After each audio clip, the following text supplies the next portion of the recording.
Okay, Noah, now that we've gone over the information in the consent form, I'd love to answer any questions you might have. I guess my main question is about risk. Am I understanding correctly that there's no risk involved with this research? I was part of a medical treatment study once, and they had several risks associated with the new drug they were testing.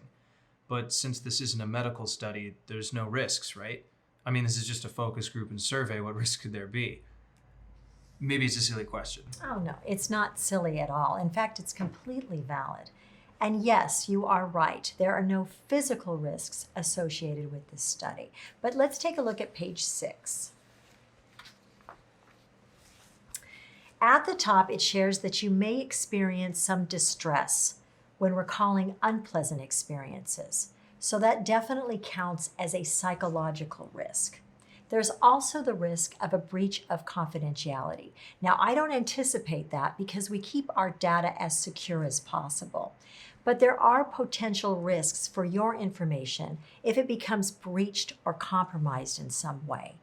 Now, I'm telling you this to inform you of any foreseeable, reasonable risk, however unlikely they may be. But it says here there are processes in place to protect the confidentiality of the data collected about me. So is that really a concern?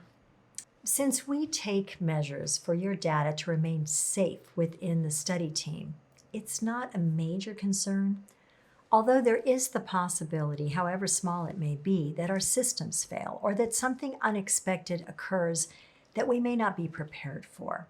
Also, I'd like you to keep in mind that this study involves a focus group, where, based on my experience, individuals sometimes share information that they normally wouldn't, information that might make them feel uncomfortable if shared outside of the group. That is why we ask everyone to maintain everyone else's confidentiality. But the risk still remains. I should also mention that there are times where we must provide information to others about topics that are revealed during the group discussions. Really? Like when? The state has some mandatory reporting requirements where certain information must be reported no matter what. There are legal situations that force us to disclose information. For example, if a participant discloses child abuse, then we must report that to the appropriate authorities or law enforcement. Now, these are rare occurrences, but it's all here in the form so that you're aware of the possibilities. Simply put, we can never guarantee 100% confidentiality. Gotcha. I see what you're saying.